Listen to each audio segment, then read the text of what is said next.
Mantras of our Divine Mother. Our Divine Mother says, may the Divine's love dwell as the sovereign master of our hearts and the Divine's knowledge and never leave our thoughts. With my love and blessings, says our Divine Mother. Words of our Lord Sri Aurobindo from the collective works of our Lord Sri Aurobindo, Letters on Yoga Part 2, Section 1, Topic, the Object of Integral Yoga. Our Lord Sri Aurobindo says the object of integral yoga is to enter into and be possessed by the Divine Presence and consciousness, to love the Divine for the Divine's sake alone, to be tuned in our nature into the nature of the Divine, and in our will and works and life to be the instrument of the Divine. Its object is not to be a great yogi or a superman, although that may come, or to grab at the Divine for the sake of ego's power, pride or pleasure. It is not for moksha, though liberation comes by it, and all else may come, but these must not be our objects. The Divine alone is our object. Our Lord Sri Aurobindo says, to come to this integral yoga merely with the idea of being a superman would be an act of vital egoism which would defeat its own object. Those who put this object in front of their preoccupations invariably come to grief spiritually and otherwise. The aim of this integral yoga, says our Lord Sri Aurobindo, the aim of this integral yoga is first to enter into the Divine consciousness by merging into it the separative ego. Incidentally, in doing so, one finds one's true individual self, which is not limited, vain and selfish human ego, but a portion of the Divine, and secondly, to bring down the supramental consciousness on earth to transform mind, life, and body. All else can only be a result of these two aims, not the primary object of the integral yoga. Our Lord Sri Aurobindo says, you must get out of certain wrong ideas that you seem to have about integral yoga, for these are dangerous and ought to be thrown away by every sadhak. First, the object of integral yoga is not to become like Sri Aurobindo or the Divine Mother. Those who cherish this idea easily come to the further idea that they can become their equals and even greater. This is only to feed the ego.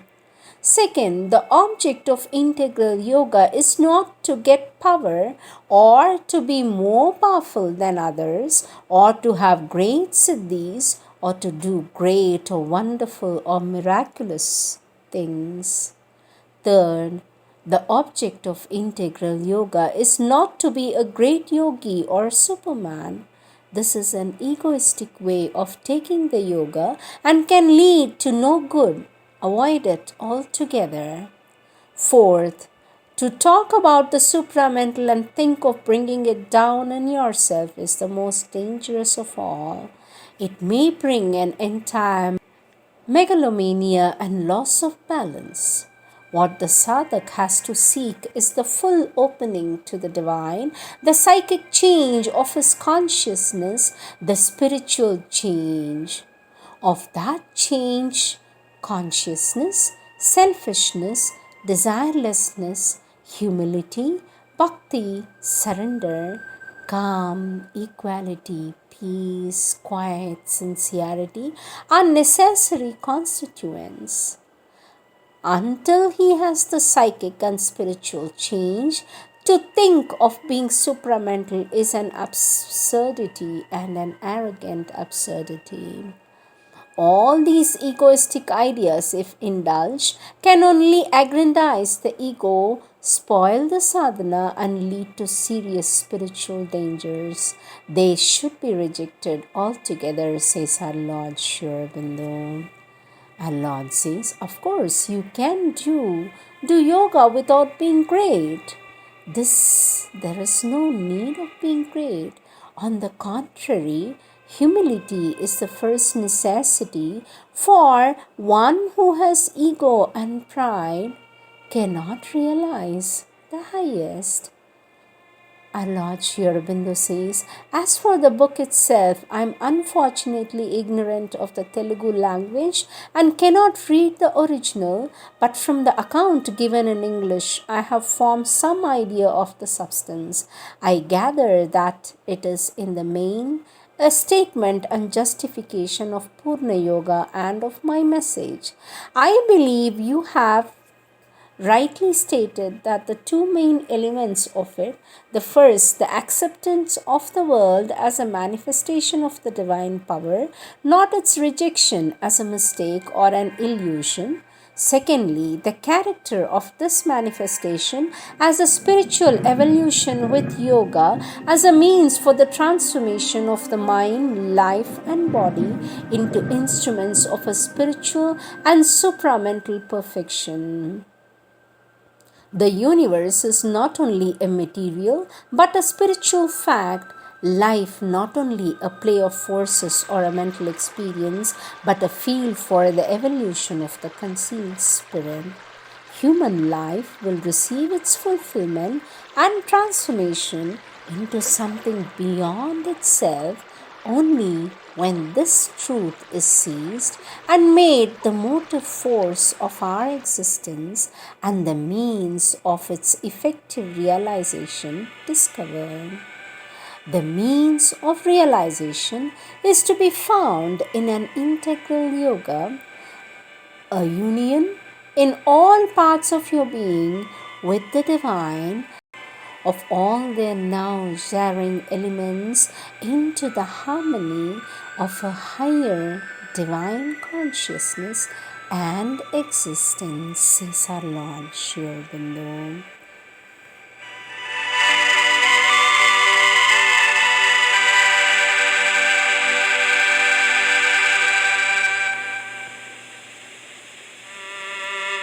Our Lord Sri Aurobindo continues to say, the way of yoga followed here has a different purpose from others, for its aim is not only to rise out of the ordinary ignorant world consciousness into the divine consciousness, but to bring the supramental power of that divine consciousness into the ignorance of mind, life, and body, and to transform them to manifest the divine here and create a divine life in matter.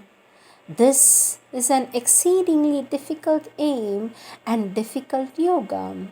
To many or most, it will seem impossible. All the established forces of the ordinary ignorant world consciousness are opposed to it and deny it and try to prevent it. And the sadhak will find his own mind, life, and body full of the most obstinate impediments to its realization. If you can accept the ideal wholeheartedly, face all the difficulties, leave the past and its ties behind you, and you're ready to give up everything and risk everything for this divine possibility, then only can you hope to discover by experience the truth behind it.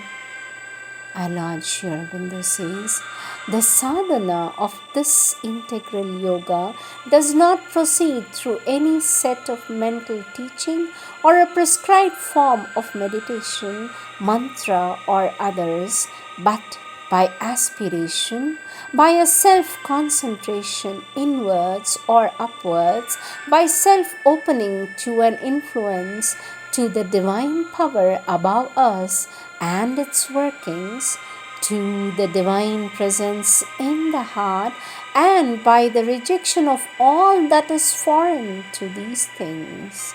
It is only by faith, aspiration, and surrender that this self-opening can come.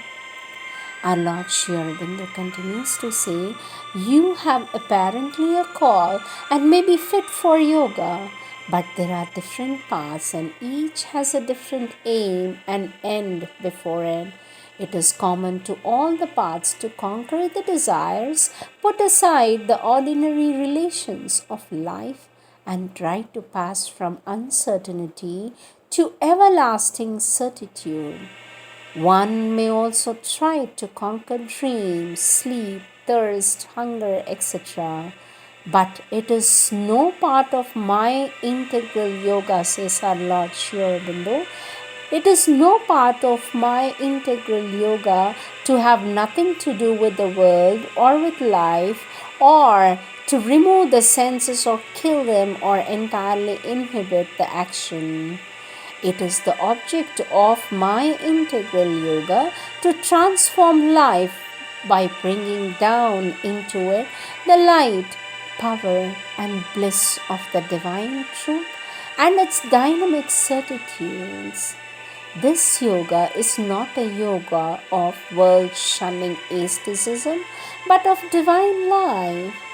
Your object, on the other hand, can only be gained by entering into samadhi and ceasing in it from all connections with the world existence. Our Lord Sri Aurobindo says, it is not indispensable to be ascet. It is enough if one can learn to live within, in the inner being instead of on the surface. Discovers the soul or the true individuality which is veiled by the surface mind and life forces, open the being to the superconscient reality. But in this, one cannot succeed unless one is wholly sincere and one-pointed in the effort.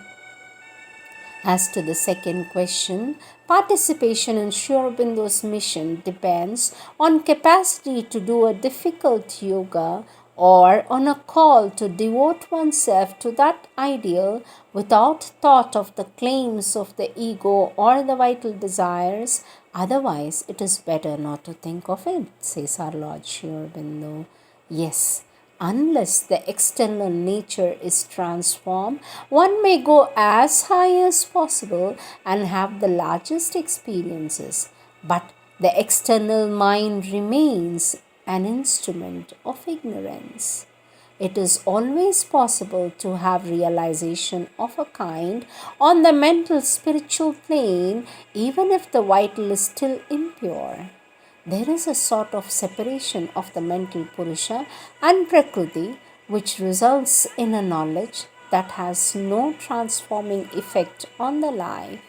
But The theory of these yogis is that one has to know the self, life, and what one does in life does not matter.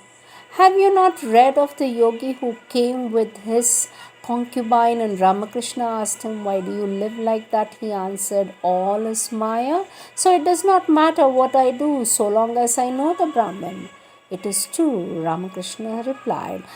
Deny Vedanta, but logically the yoga had a case for if all life and action are yoga and the only silent Brahman is real, well, our Lord says in the Brahmanic condition, one feels the self to be untouched and pure, but the nature remains imperfect. The ordinary sannyasin does not care about that because it is not his object to perfect the nature but to separate himself from it. Peace is a necessary basis, but peace is not sufficient. Peace, if it is strong and permanent, can liberate the inner being, which can become a calm, unmoved witness of the external movements. That is the liberation of the sannyasin. In some cases, it can liberate the external also, throwing the old nature into the environmental consciousness, but even this is liberation, but not transformation. Our Lord Sri Aurobindo says they, the ancient yogas, aimed at realization and did not care about divinization except the tantric and some others. The aim, however, in these was rather to become saints and siddhas than anything else. The plane makes a considerable difference in the power and luminosity and completeness, etc., of the experience. A mental realization is very different from an overmental or supramental, although the truth realized may be the same. So also to know matter as a Brahman has a very different result from knowing life, mind, supermind, or Ananda as the Brahman. If realizing the divine through the mind was just the same as realizing him on higher planes, there would be no meaning in this yoga of integral yoga at all. There would be no need of ascending to supermind or bringing supermind down. Our Lord Sri Aurobindo says, to be in full union with the divine is the final aim. When one has some kind of constant union, one can be called a yogi, but the union has to be made complete. There are yogis who have only the aim on the spiritual plane, others who are united in mind and heart, others in the vital also. In integral yoga, our aim is to be united too in the physical consciousness and on the supramental plane. But why should the ancient yogis of the traditional paths feel any other pressure of the descent of the supermind when they are satisfied of the realization they have? They live in the spiritual mind, and the nature of the mind is to separate. Here, to separate some high aspect or the state of the divine and seek that to the exclusion of all else. All spiritual philosophies and schools of yoga do that. If they go beyond, it is to the absolute, and mind cannot conceive of the absolute except as something inconceivable. Moreover, for getting samadhi, they concentrate on one single idea, and what they reach is that which is represented by that idea. The samadhi is in its nature an exclusive concentration on that. So why should it open them to anything else? There are only a few who are sufficiently plastic to escape from this self-limitation of the sadhana. What they experience is that there is no end to the realizations. When you get to one peak, you find another beyond it. In order to see more than this, one has to get into the conscious waking touch with the supramental, or at least get a glimpse of it, and that means passing beyond spiritual mind. Our Lord Sri Aurobindo says it is the very principle of this integral yoga that only by the supramentalization of the consciousness, which means rising above mind to the supermind, and the descent of the supermind into the nature, can be the final transformation which is made. So if nobody can rise above mind to supermind or obtain the descent of the supermind, then logically this yoga becomes impossible. Every being is in essence one with the divine, and in his individual being a portion of the divine. So there is no insuperable bar to his becoming supramental.